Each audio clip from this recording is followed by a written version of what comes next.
Students, आज हम लोग पढ़ेंगे मुद्रा का वर्गीकरण, क्लासिफिकेशन ऑफ मनी। मुद्रा का वर्गीकरण मुख्य रूप से निम्नलिखित आधारों पर किया जाता है। पहला, मुद्रा की प्रकृति के आधार पर। दूसरा, मुद्रा की वैधानिकता के आधार पर। तीसरा, मुद्रा पदार्थ के आधार पर। अब आप इस चित्र में देखिए कि मुद्रा का वर्गीकरण 3 आधारों पर किया गया है।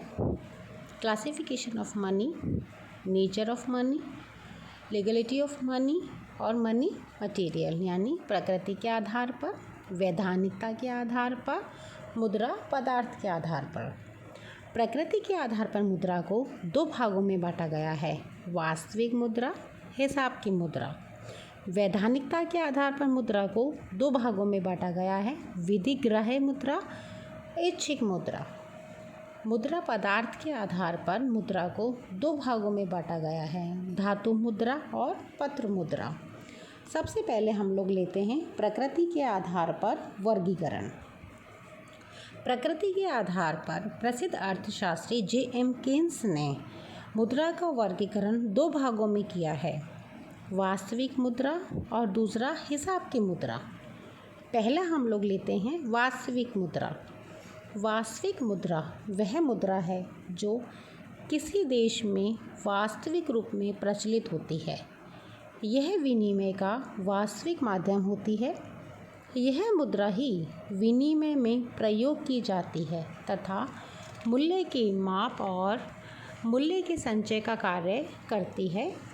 प्रोफेसर केन्स के अनुसार वास्तविक मुद्रा वह है जिसको देकर सभी प्रकार के भुगतानों को निपटाया जाता है और जिसके रूप में सामान्य क्रय शक्ति का संचय किया जाता है।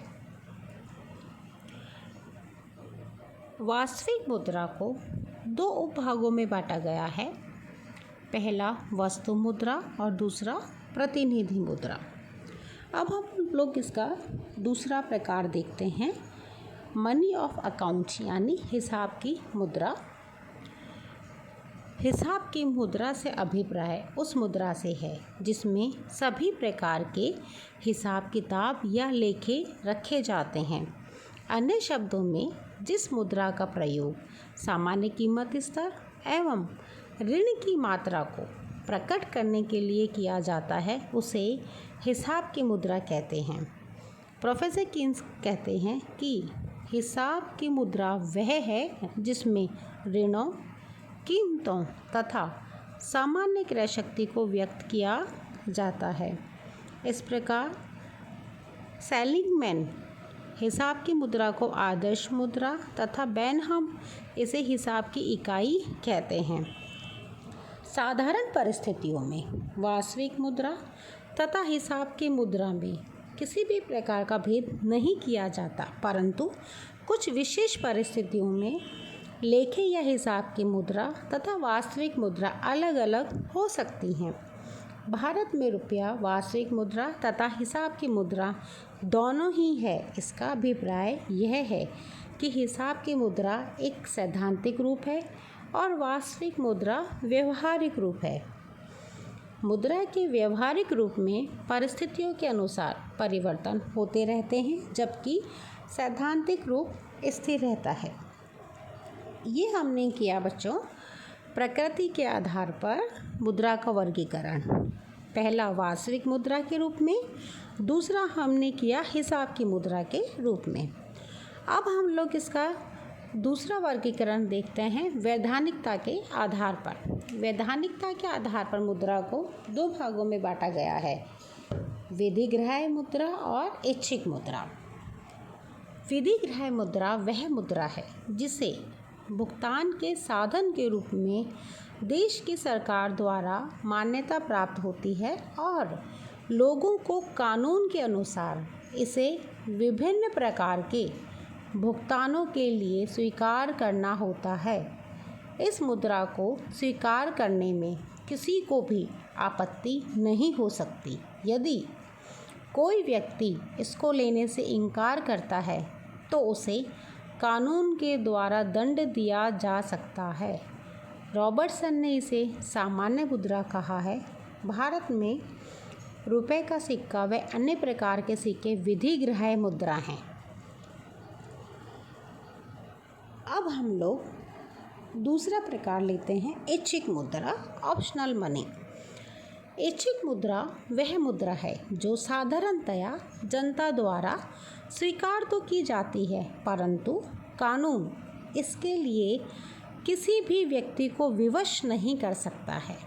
अन्य शब्दों में इस प्रकार की मुद्रा को कानूनी मुद्रा का पद प्राप्त नहीं होता।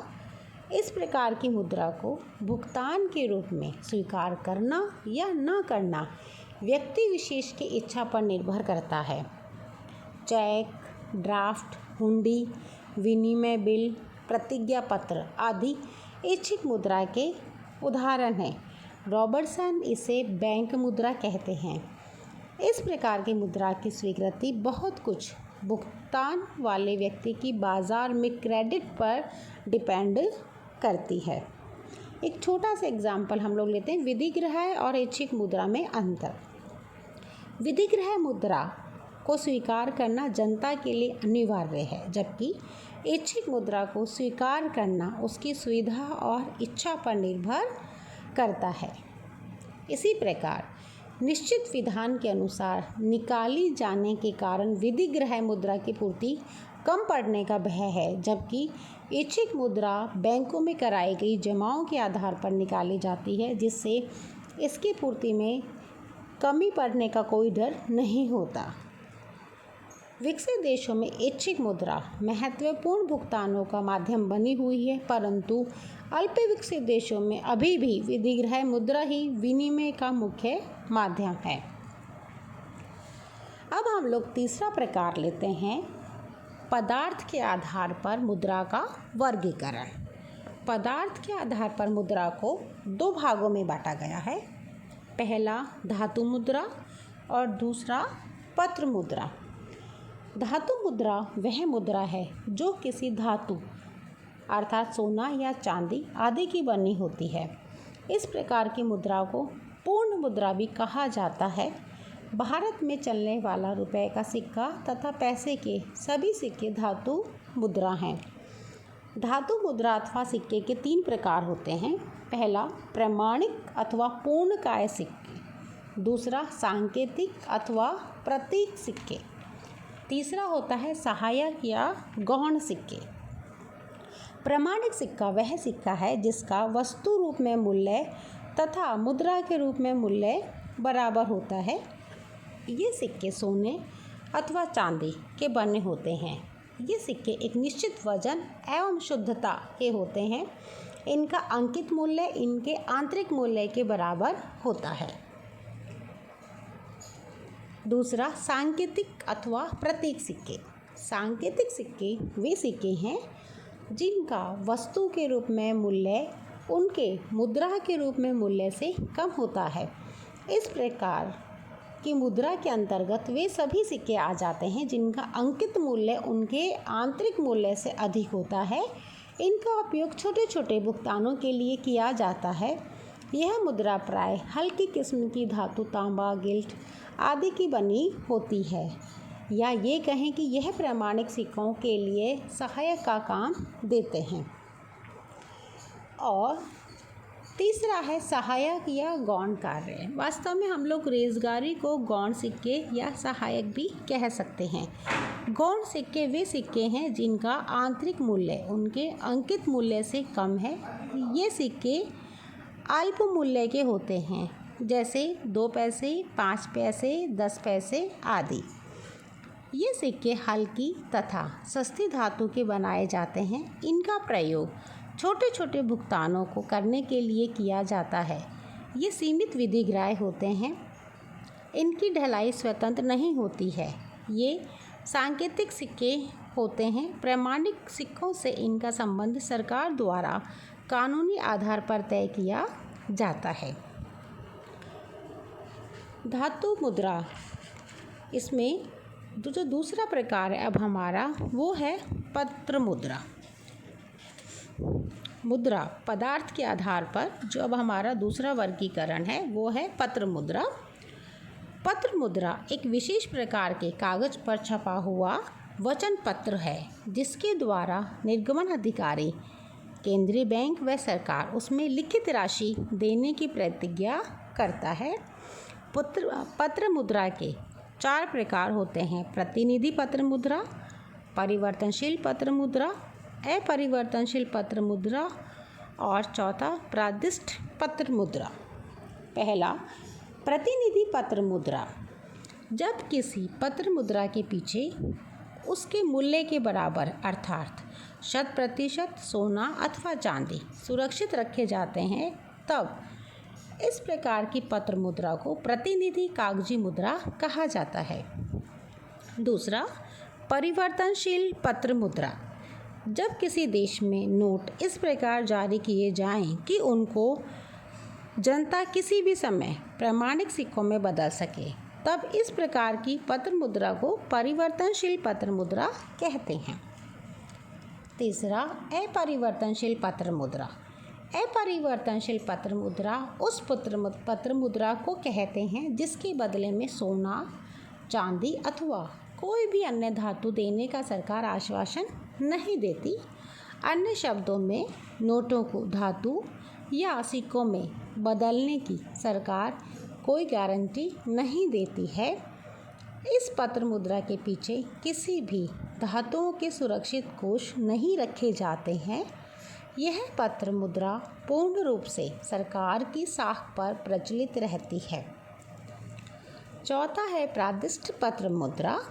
यह पत्र मुद्रा अपरिवर्तनशील पत्र मुद्रा का ही एक रूप है। प्रादिष्ट पत्र मुद्रा वह मुद्रा है जो सरकार के आदेश के कारण प्रचलित है।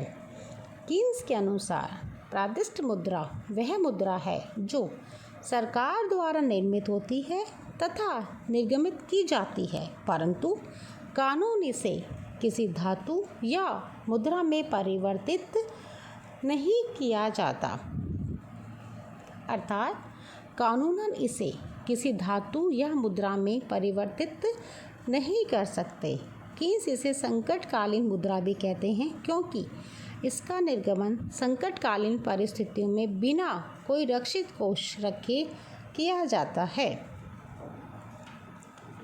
इस प्रकार स्टूडेंट्स, आज हम लोगों ने किया है classification of money. Classification of money यानी मुद्रा को आप 3 आधारों में, प्रकृति के आधार पर, वैधानिकता के आधार पर और मुद्रा पदार्थ के आधार पर किस प्रकार हम लोग इसका वर्गीकरण करते हैं। प्रकृति के आधार पर हम लोग करते हैं वास्तविक मुद्रा, हिसाब की मुद्रा। वैधानिकता के आधार पर हम करते हैं विधिग्राह्य मुद्रा, ऐच्छिक मुद्रा। और मुद्रा पदार्थ के आधार पर हमने किया इसको धातु मुद्रा और पत्र मुद्रा के रूप में।